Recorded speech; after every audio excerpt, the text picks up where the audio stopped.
Bueno, ya estamos escuchando de Bersuit Vergarabat, Se viene el estallido. Y le vamos a preguntar sobre el título de esta canción a Jorge, que nos ilustre. Hola Jorge, ¿cómo le va? ¿Qué tal, Ángel? ¿Cómo estás? Buenas tardes. No, porque pasamos una canción que es de Bersuit Vergarabat que se llama Se viene el estallido. ¿Se viene algún estallido? ¿Milei va a cumplir con su mandato? ¿Qué análisis podría hacer usted en base a este disparador? Bueno, hagamos un cálculo de probabilidades. Favorece el estallido. Un cálculo de probabilidades favorece que no termine el mandato. Mire, para entrarle de fuerte al problema hoy mismo, hoy ocurrieron cosas realmente significativas en el mundo, realmente.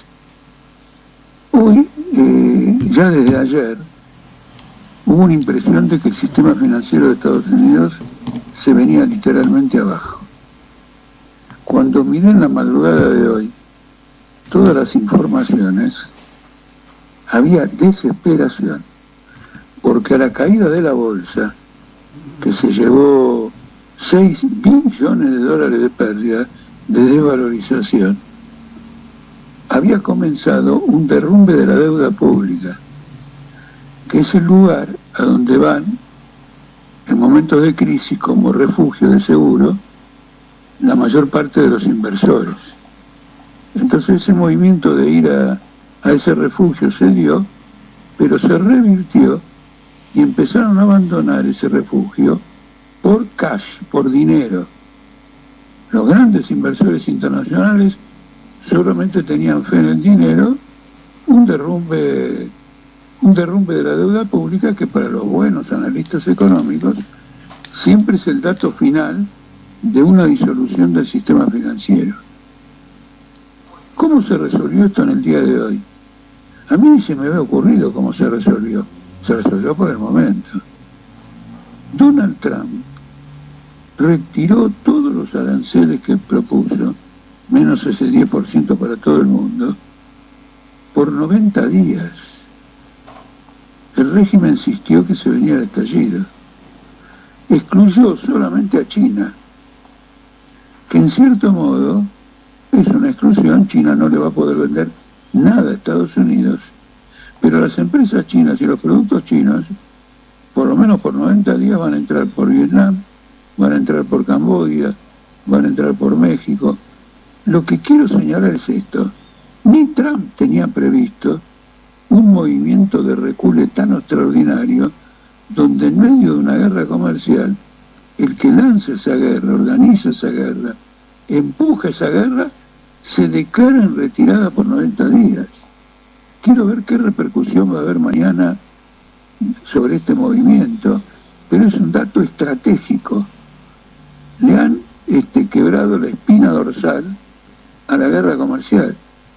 Hoy la burguesía, ayer y hoy, la burguesía norteamericana votó con los pies. Y esto fue lo que ocurrió en Inglaterra, en Gran Bretaña, hace aproximadamente 2 años, cuando asumió la que era una trumpista británica, Liz Truss, que fue derribada por la Bolsa de Londres. Y acá casi, si este hombre no recula, la Bolsa de Nueva York se lleva puesto a Trump a los 3 meses de su asunción. Y entonces Trump, el hombre que siempre va para adelante, empuja y golpea, se pega el gran reculo en chancletas. 90 días. No se puede postergar por 90 días una guerra comercial que se inició, porque no tiene sentido. Y dentro de 90 días, ¿qué pasa? Y además, ¿por qué te retiras? ¿No era que ibas para adelante? Nadie sabe qué atenerse en materia económica. Cuando él anuncia que se retira por 90 días de la guerra comercial, la bolsa de Nueva York pega un salto de 2.000 puntos hacia arriba. La conexión es total. Ante el derrumbe, recula, y ante el reculo hay un síntoma, nada más que un síntoma, vamos a ver cómo continúa, de recuperación. Es decir, yo estoy describiéndole a usted, Ángel, a la audiencia que usted tiene, le estoy describiendo una mecánica excepcional de barajuste, de derrumbe de la principal potencia del mundo.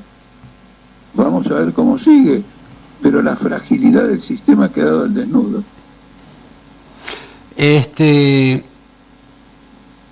Ha habido una contraofensiva de parte de China, ¿no? Que anunció que aranceles del 84% le va a cobrar a Estados Unidos. Y esto se representa a la escalada anunciada previamente por Trump, ¿no? ¿Esto no se termina más, esta guerra comercial? ¿Qué significa? ¿Qué puede significar en sí para la economía mundial, para la economía en Argentina? ¿Cómo nos puede explicar usted, Jorge? Es muy sencillo. Lo que ha ocurrido es el primer round. Se han tirado golpes, se han buscado probar. Imagínense una economía mundial que tiene 120, 150 billones de dólares de Producto Bruto y que es una economía de mercado, es decir, que es una economía anárquica, donde los que intervienen en ese mercado desconocen cómo debe ser su actuación hasta que se produce, y si estaba bien tienen un beneficio y si está mal se va a la quiebra. Es un fenómeno muy complejo. Entonces Trump no disimuló esto diciendo, bueno, no, yo hice todo esto y que me llamen para negociar. Pero acá se produce el fenómeno extraordinario. Cuando Vietnam, que, digamos, para ponerle un nombre que nos permita avanzar, un satélite económico más o menos de China, le dice a Trump, yo te bajo mis aranceles de Vietnam a cero. Y el asesor de Trump, Peter Navarro, dice, no, pero con eso no nos conformamos. No se conforman en una guerra comercial con que el competidor baje los aranceles a cero. ¿Y qué le pide además? Le pide que rompa relaciones económicas con China. Pero si rompe relaciones económicas con China, Vietnam deja de ser un jugador en el escenario mundial. Vuelve a ser una villa marginal del mercado mundial, no tiene ningún sentido. Y la situación es tan grave que la Cámara de Comercio Americana, AmCham, de Vietnam, le manda una carta a Trump diciendo que negocie con el gobierno, porque se perjudican las empresas norteamericanas que manufacturan las materias, las piezas que manda China para enviarla a Estados Unidos. Esto quiere decir que el nivel de agresividad había llegado muy lejos para tomar esta posición de que te bajo los aranceles míos a cero y listo, y el otro dice que no. Termina de decirle que no y se viene el derrumbe de la deuda pública norteamericana. ¿Qué tal? ¿Qué tal? Y le digo una cosa, no estoy hablando al cohete. Hay sesudos análisis en la prensa financiera especializada sobre la conexión de todos estos hechos y una gran sorpresa y, como diríamos, expectativas increíbles en gente muy solvente en el conocimiento de los mercados financieros. Lo que no vi hasta ahora, que acá en Argentina alguien se haya dado cuenta. Evidentemente estamos, como dicen de Argentina, en el culo del mundo. Pero esto va a tener una repercusión, esto tiene una repercusión sobre Argentina muy grande, porque lo mismo que este asesor Peter Navarro le exigió a Vietnam cuando bajaron los aranceles a cero, de que entregue todo, es lo que este Carone, no sé cómo era su primer día, Carone, no me acuerdo el nombre, que es el encargado de América Latina, le dijo a Milei que tiene que romper con China. Que nada, ¿a quién le van a vender la soja a los argentinos? Volviendo al tema acá de Argentina, Milei viajó a Estados Unidos para sacarse la foto con Trump, sufrió un desaire, que eso por supuesto tiene un significado, pero uno de los objetivos era para poder negociar el tema de los aranceles, y se consiguió un arancel de un 10% que yo no sé, el gobierno dice que fue un éxito y la oposición dice que es lo mismo que se le cobró a otros países. ¿Fue un éxito o fue un fracaso esto? No, Argentina no tiene ningún éxito. Escúcheme una cosa. Si yo le estoy contando que se derrumbó la deuda pública, y como consecuencia de esto, Trump se dio cuenta que lo echaban del gobierno como a de la Rúa pasado mañana, ojo con lo que le estoy diciendo, la deuda argentina está colgada con un pincel. Si la gente está expulsando la deuda pública norteamericana, que es la que tiene la referencia internacional, midiendo esa deuda por sus intereses, se determina lo que es el riesgo país de los demás, el riesgo país de las demás naciones del mundo. El punto central del programa de Milei, que es valorizar la deuda pública en dólares y la deuda pública en pesos, que son 420 mil millones de dólares, según la Oficina de Presupuesto del Congreso, la puramente pública, después está la privada, está la de provincia y todo lo demás. El programa de Milei está en el horno, porque Trump evitó el derrumbe, pero lo evitó a un precio extraordinario. Se lanzó una guerra comercial y ahora se echó atrás, porque 90 días es extraordinario. Él quería negociar con los demás, poniendo un revólver en la mesa, y sacó el revólver.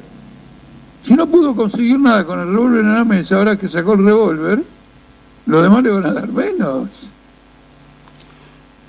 El gobierno está comprometido a la continuidad del gobierno.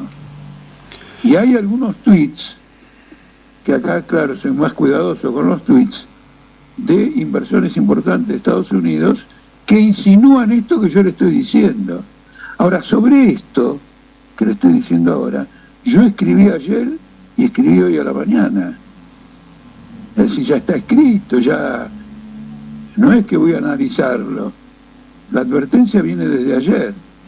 Entonces este programa con el FMI y todo lo demás no tiene ninguna importancia. Y si el programa del FMI de golpe se aceleró, no es porque Trump apoya a Milei, sino que como él tiene que recular, no está en condiciones de imponerle nada a nadie y no quiere que se vengan abajo los demás hasta que él sepa qué rumbo va a adoptar luego de 90 días. Usted sabe, Jorge, que yo hoy además de transmitir, como transmito siempre, estoy transmitiendo, como transmitía antes, que era por Facebook, con imagen y todo. Y esto yo se lo quiero decir a los que me están mandando preguntas por la filmación de Facebook, que yo prácticamente no las veo, que directamente las suban a mi muro, porque son preguntas que le están mandando a usted, pero me la ponen ahí como comentario y a mí me aparecen cortados, entonces no los puedo ver. Y bueno, y al final parece que el préstamo se va a dar un adelanto de 12.000 millones de dólares.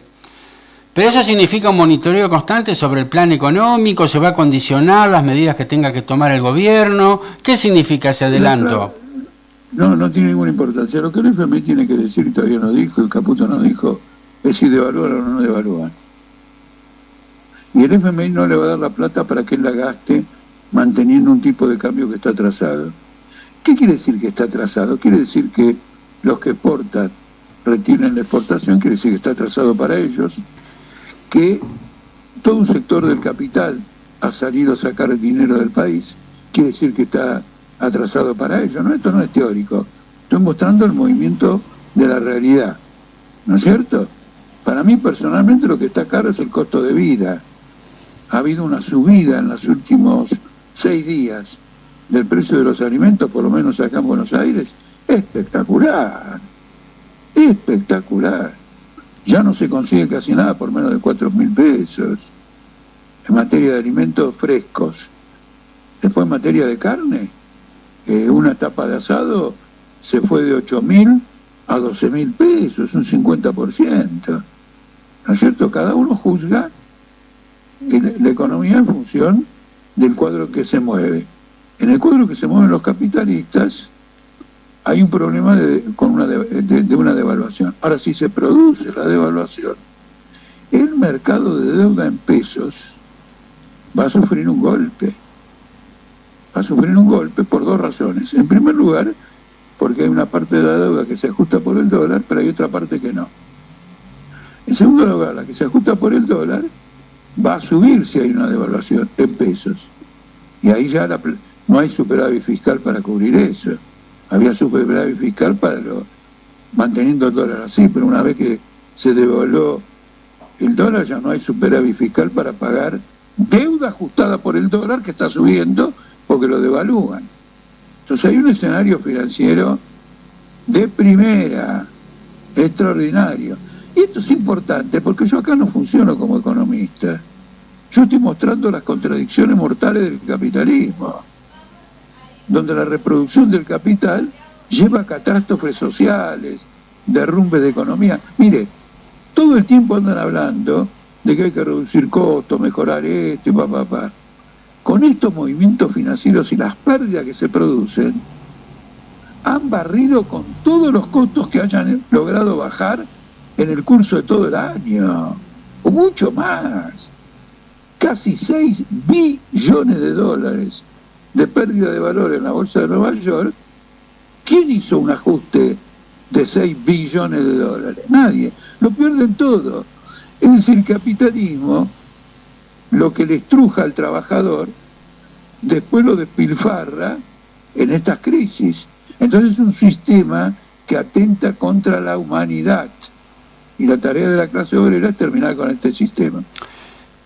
A ver, tengo una pregunta que la llevo a leer, que es de un oyente, es de un tema totalmente diferente, pero es un oyente que le manda este comentario a usted, que es Diana Martínez, de La Plata, que dice: en el día de hoy se aprobó en el Congreso el emplazamiento para que la Comisión de Presupuesto trate el proyecto de ley de emergencia en discapacidad el próximo miércoles 23 a las 12 horas. Dice: necesitamos que pase ya al recinto y que sea ley. No sé mucho usted qué opina al respecto. Estoy totalmente de acuerdo. Además, es un movimiento que yo vengo apoyando cuando fui electo diputado en el año 2000, ya pasaron 25 años. Estoy en contacto con las figuras que aparecen como más representativas de este movimiento. Ahora, el ataque de Milei, el retiro de apoyo de Milei a las personas discapacitadas, es lo que está haciendo también Elon Musk y Trump en los Estados Unidos. ¿Qué quiero decir con esto? Que hay una consigna general del capitalismo, que el ajuste pasa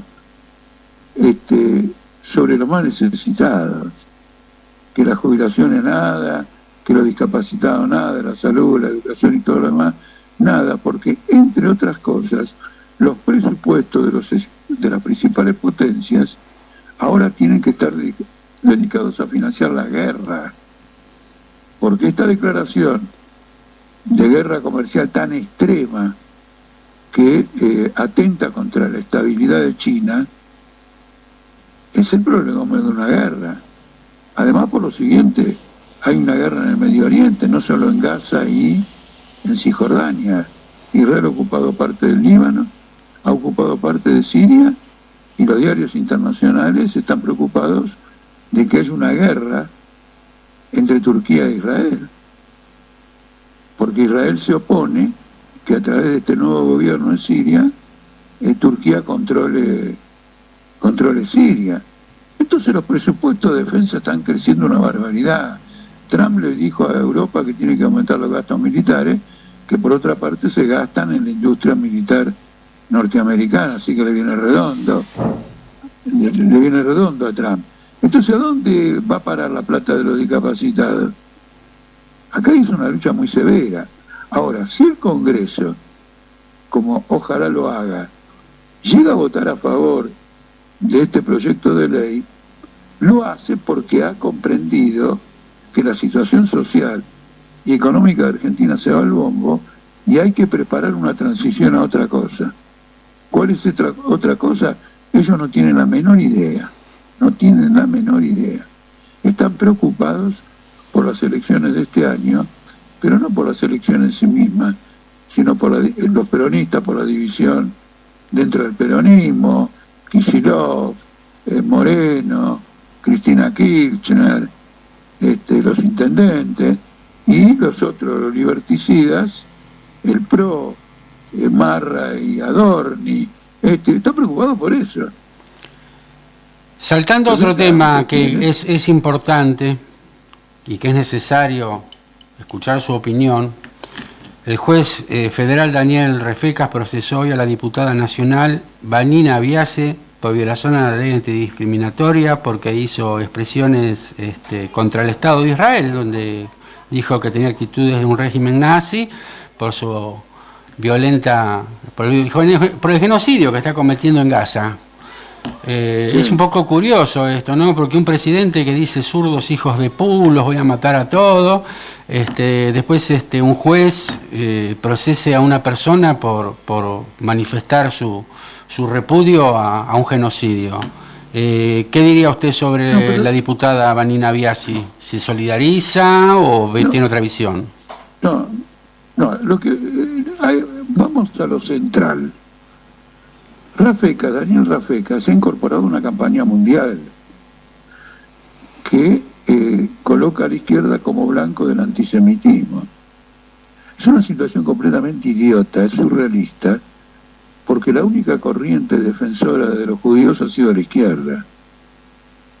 No ha habido corriente política liberal, conservadora, de lo que fuere, por ejemplo en Alemania, que en el momento decisivo nos dijo, bueno, el que salva a Alemania es Hitler. No ha habido en todo el mundo, en Italia tampoco, etcétera. La izquierda, distintas izquierdas, puedo estar de acuerdo con alguna de ellas o no estar de acuerdo y todo lo demás, siempre hizo esto de una bandera muy importante. El campeón de la lucha en defensa de los judíos se llamaba Vladimir Ilich Lenin, que combatía contra los pogroms en Rusia. Luxemburgo, que combatía contra los pogroms en Polonia. León Trotsky. Es la única fuerza histórica a la izquierda que ha combatido. Es una situación completamente idiota, donde por decir que alguien es ultrarreaccionario, inclusive nazi, se le puede iniciar un juicio cuando, sacándole la rúbrica de nazi, uno encuentra que ha matado 70.000 palestinos, que los se quiere echar a la mierda a todos para construir un resort turístico en Gaza, hacer una limpieza étnica. ¿Cuál es la diferencia importante, no? Para mí importante, mira qué curioso, entre la limpieza étnica que Israel hace con los palestinos y el holocausto? Que los palestinos, la limpieza étnica no les quita la vida, los expulsa de sus tierras como animales, pero todavía pueden vivir en Egipto, ¿no es cierto? En cambio los judíos bajo Hitler iban a una cámara de gas. Entonces cuando yo fui como testigo al juicio de Bodar, le dije a la fiscalía, a la jueza, que yo tenía esa posición, que eran dos formas de masacre, que no había que confundirlas, porque la masacre de judíos, 6 millones, no ha sido superada y no tiene rival en el mundo. Pero también le dije lo siguiente, entonces, ¿por qué esto no es una cámara de gas? La matanza de niños y mujeres, que según Lancet, la revista Lancet, es de 100.000 personas, entonces no tiene importancia. Póngale el nombre que quiera, pero condenen esta matanza. Y bajo un lenguaje que cada uno tiene, esta diputada tendrá el suyo, yo tengo el mío, yo me esfuerzo por ser preciso y riguroso con los mensajes, pero el lenguaje que uno tiene no se puede reglamentar por una ley. Lo importante es ver qué está diciendo. Está diciendo que el Estado de Israel está masacrando un pueblo entero, está haciendo una limpieza étnica. Llamalo pirola o llamalo cartola, pero es una masacre. En cambio, Milei fue a Israel a apoyar a Trump, a Netanyahu en el juicio de una masacre. Rafecas se olvida que Netanyahu tiene pedido de arresto internacional por crímenes de lesa humanidad. Este juez se ha descarrilado por completo absolutamente. Si Netanyahu viene acá, Rafecas no pide su detención. Y ahora vamos al núcleo. ¿Cuál es la ley? Es antidiscriminación y todo lo demás.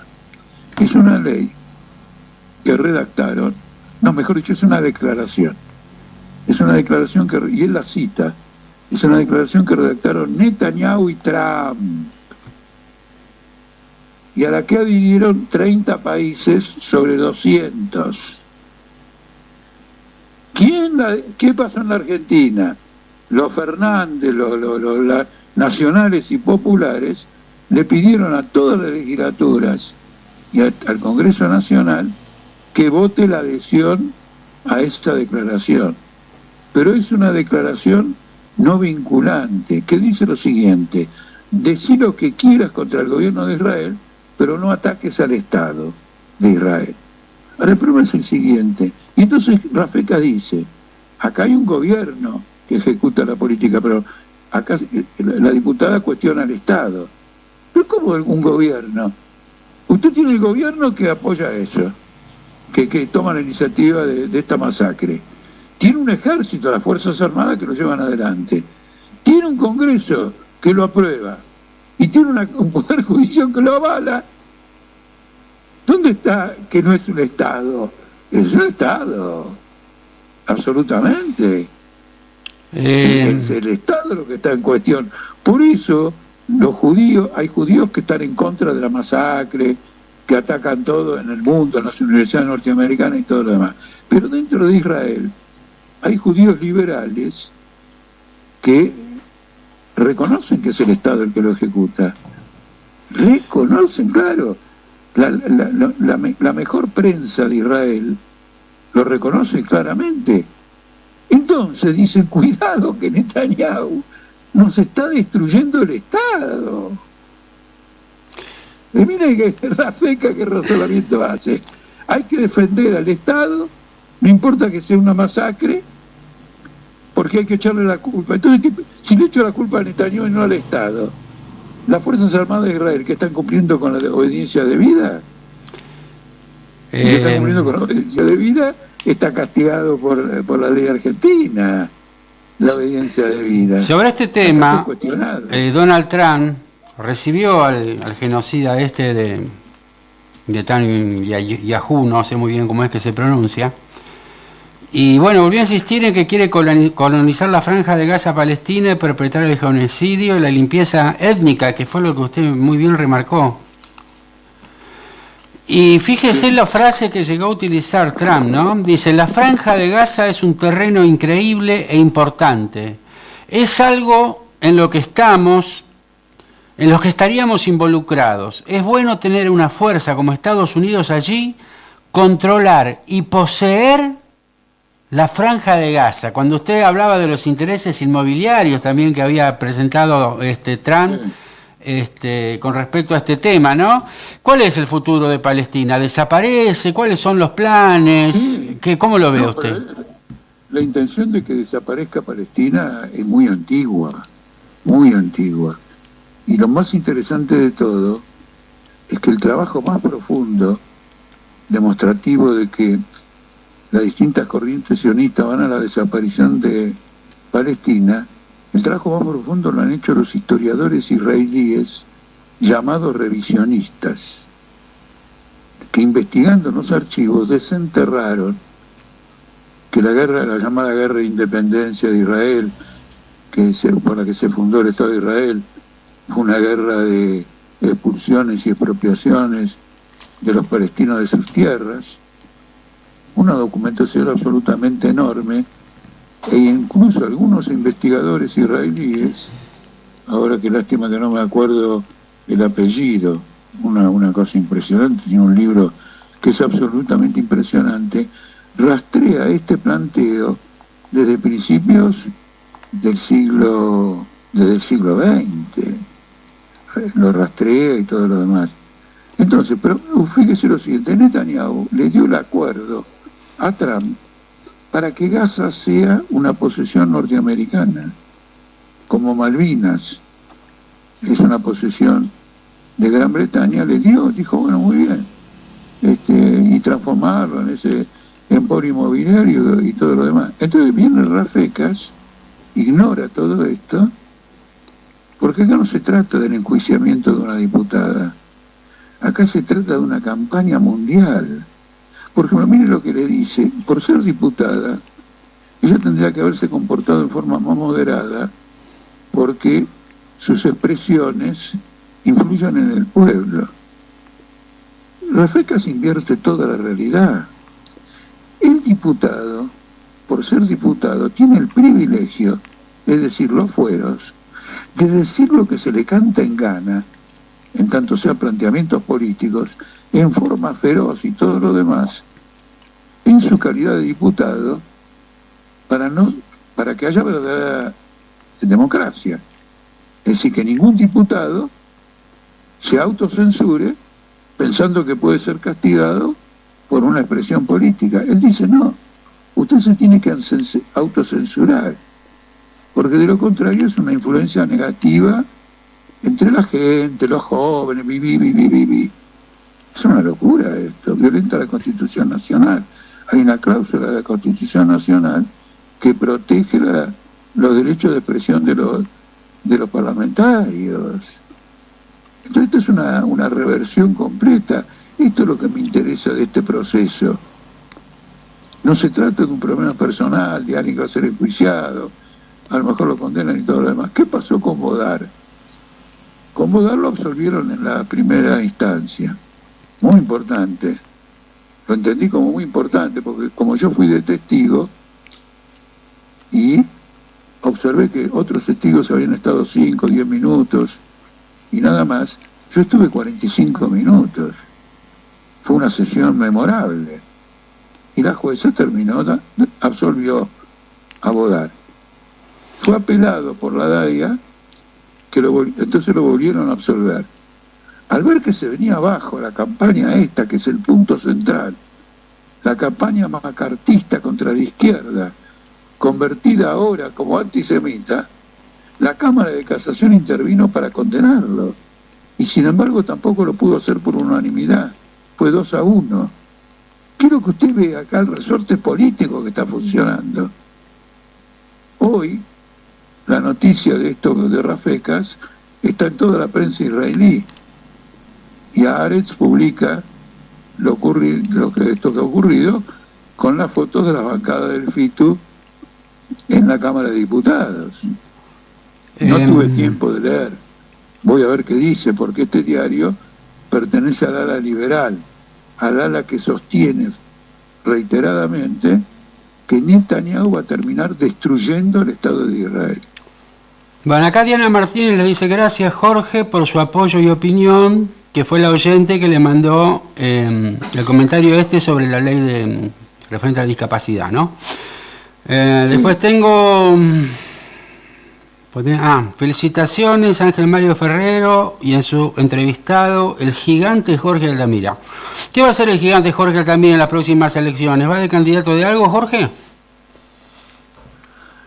Hay una disputa porque todavía no está el escenario electoral, pero esto no es un pretexto.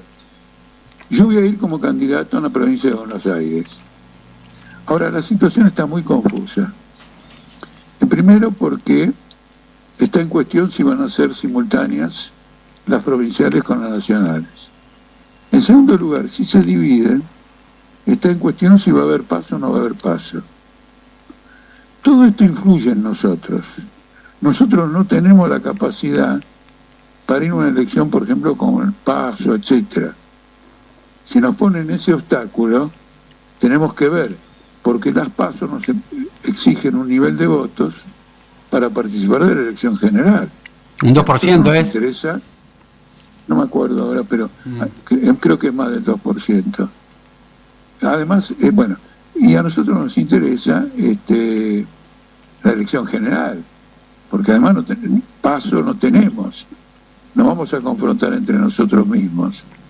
Entonces hay que despejar un montón de cuestiones, pero incuestionablemente voy a hacer, si se dividen las elecciones en nacionales y provinciales, me voy a proponer, y supongo que muchos compañeros van a estar de acuerdo y quizá ellos se adelanten, en proponerme para alguna de las secciones electorales en la elección provincial y luego en la elección nacional, ahí con la restricción de que una vez que alguien de un sexo va en una posición, el que lo sigue tiene que ser del otro sexo.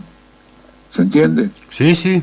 Es decir, y entonces ahí se complica quién va primero, pero ya no puede ir segundo otro, no puede ir segundo otro hombre, tendría que ir tercero. Si va una mujer, bueno, es en lo personal, vamos a ir a las elecciones, en lo personal. ¿Cuánto hace que rompió con el Partido Obrero? ¿Ya 4 años más o menos? No, nosotros no rompimos con el Partido Obrero, nosotros exigimos que se nos reconozca como una tendencia interna, de acuerdo a los estatutos del Partido Obrero, que le dan derecho a quien discrepa con la posición mayoritaria a formar una tendencia y por lo tanto poder reunirse para divulgar sus opiniones, difundirlas dentro del partido. Al revés, hemos hecho un esfuerzo para que ese Partido Obrero no se rompa. Y la circunstancia de que nos han expulsado ha determinado un descalabro de lo que quedó, que es absolutamente impresionante, porque fíjese, le voy a decir algo que no lo quería decir, para que esta campaña de ataque a la izquierda no se mezcle con otras cosas. La FECAS invoca, para procesar a esta diputada, invoca un tratado que Gabriel Solano y Miriam Bregman votaron en la legislatura de Buenos Aires. Ellos votaron en la declaración de Netanyahu-Trump, votaron a favor. Cierto.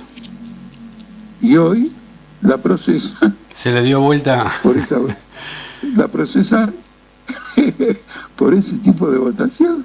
Claro, yo a lo que iba, ¿cuánto hace 4 años que hubo este quiebre en el Partido Obrero, que ustedes fueron expulsados más o menos? Sí, algo así. ¿Qué balance hace de estos 4 años, de la formación de esta nueva fuerza, que es política obrera? ¿Están creciendo? ¿Están recibiendo apoyos de la población? ¿Es difícil? ¿Qué balance podría hacer usted de estos 4 años? Ángel, usted está tocando distintos planos. El primer plano más importante de todos, frente a una situación mundial, histórica, tan compleja, es si nosotros hemos dado respuestas políticas superiores, más agudas, instrumentos de acción más importantes que toda la izquierda restante aquí y en otros países. Y eso nosotros lo hemos hecho. Y nosotros declaramos abiertamente que todo lo que nosotros señalamos como perspectiva y todas nuestras caracterizaciones, en general, siempre hay algún detalle que ni siquiera tengo en cuenta ahora específicamente, que uno puede, no sé, pero de conjunto es una posición victoriosa. Y eso es muy importante porque es el punto de agarre de una vanguardia socialista. Si no tiene un programa, si fabrica ilusiones, por ejemplo, en el FITU, la mayoría del FITU apoya a Zelensky, porque dicen que Zelensky lucha por la liberación nacional de Ucrania. No lucha. Zelensky lucha por el sojuzgamiento de Ucrania por la OTAN. Y quienes están en contra de Zelensky, digamos así, lucharán por el sojuzgamiento de Ucrania por Rusia. Nosotros luchamos por la confraternización de los obreros y de los soldados de Rusia y de Ucrania contra Zelensky y Putin y la constitución de una república federativa socialista. Mire qué divergencia fenomenal, nada menos que ante el problema de la guerra. Cuando hay una guerra mundial en desarrollo, la claridad en la posición política es decisiva. Esto, no tener una posición así de clara, llevó a la quiebra de la primera internacional, a la quiebra de la segunda internacional, cuando los socialistas mayoritarios votaron los créditos de guerra para el imperialismo alemán. Y Lenin quedó incluso más solo que lo que nosotros estamos, porque como dijo Rosa Luxemburgo, los revolucionarios en la Primera Guerra Mundial entraban todos en un sofá sea, en primero desde el punto de vista político programático. En segundo lugar, nosotros estamos sacando un periódico diario. Quiere decir que tenemos un panel de cuadros que se desarrollan, jóvenes, etcétera, que mantienen una publicación diaria durante 4 o 5 años, cuando a cualquier partido de mayor número, lo que fuere, le cuesta mantener una publicación semanal. Entonces es muy importante. Luego nosotros mantenemos una agitación en las fábricas, y en cierta medida, y en algunos lugares más y en algunos lugares menos, tenemos un reclutamiento, pero en muchas provincias tenemos listas electorales. Ahora se va a votar en mayo en Salta, y nosotros tenemos una linda campaña electoral en Salta, una buena campaña, una campaña sólida, clara de ideas, con gente extremadamente joven. 10 puntos para nosotros, gracias a Salta, ¿no es cierto? Vamos a participar en elecciones en Santa Fe, vamos a participar en elecciones en Santiago del Estero, probablemente participemos nada menos que en Santa Cruz, y la gran batalla va a ser en la provincia de Buenos Aires.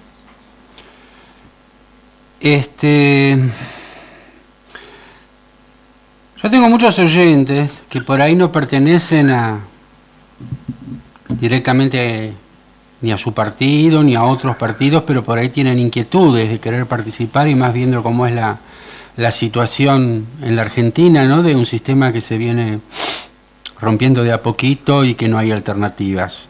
¿Qué le diría a usted a ese joven, a ese hombre, a esa mujer que dice, tengo ganas de participar en política y me gustan las ideas de Altamira? ¿Qué le propondría a usted? Primero que se acerque a nosotros, que tome la iniciativa, porque hay una cosa que es muy importante. Mire, permanentemente he escuchado, esta es una reflexión que tengo de hace varios años, de que la generación adulta tiene que dar paso a los jóvenes. Eso es una falacia. La única generación joven que puede llegar a algo es la que se abre paso por ella misma. Si alguien le abre paso a ella, está sonada. En mi época, cuando yo tenía 16 años, 17, 18, tenía como dirigente a Silvio Frondizi, que tenía 60. Y tuvimos vivas discusiones políticas, y en el año 60, cuando cumplí 18 años, Silvio Frondizi me expulsó de la organización, con toda una fracción de la cual salió después Política Obrera y el Partido Obrero. Pero yo me abrí paso contra Silvio Frondizi. A su vez, Silvio Frondizi me habilitó porque me ayudó a formarme antes de esos 18 años.